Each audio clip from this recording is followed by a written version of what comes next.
you already played with all bands that are or were doing well in business, like Bad Religion, Agnostic Front, Dead Kennedys, Tiger Armies, and your song 30 Seconds was even used for TV spots. Although I would say that you still are, at least in Germany, not very popular. Right. Do you agree with that? And what's the reason for that in your opinion? I think everybody's like frustrated and looking for like answers, and even like Boilers and our record label and everybody. And I think the reason is maybe we haven't connected, or we haven't gotten in front of as many people as we need to. And you know what? For me, as I tell everybody else, it's like I have no regrets. And like if the band's never able to get as popular as the Boilers, it's okay. It's like I've had so many good experiences that I'm actually blessed with the fact of all the shows that I played, and it's like if it happens and we start getting big crowds out to our shows, then great. And if not, it's okay. Because I do what I love doing regardless. That's so important. Yeah.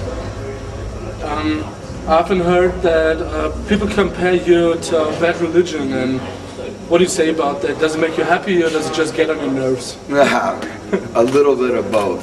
Yeah, but like I grew up listening. When Bad Religion put out "How Could Hell Be Any Worse," it's like I was going to those first shows in the early '80s, and so our band's influenced from that sound. It's like with Social Distortion or Bad Religion.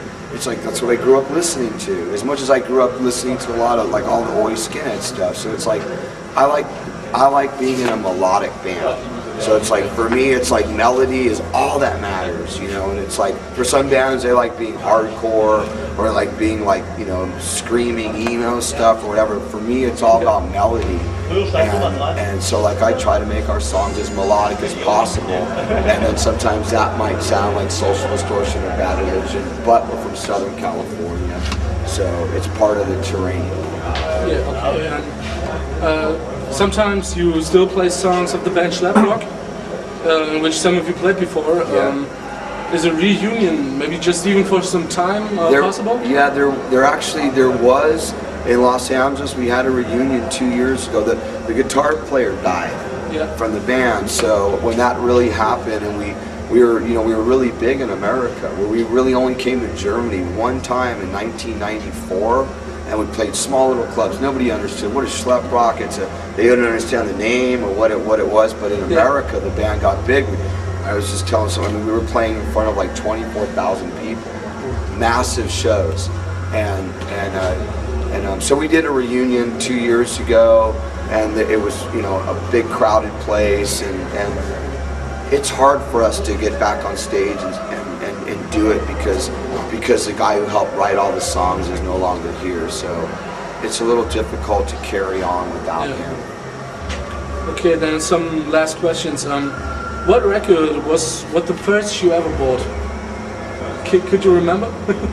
The first record I bought as a kid, man, it might have been a Kiss record, like Hotter Than Hell, or something like this. I think it might have been a Kiss record that I actually bought, and I became a Kiss freak, and that was like 1978. But my older brother was always influenced me because I used to listen to the Beatles and have all the all these, everything.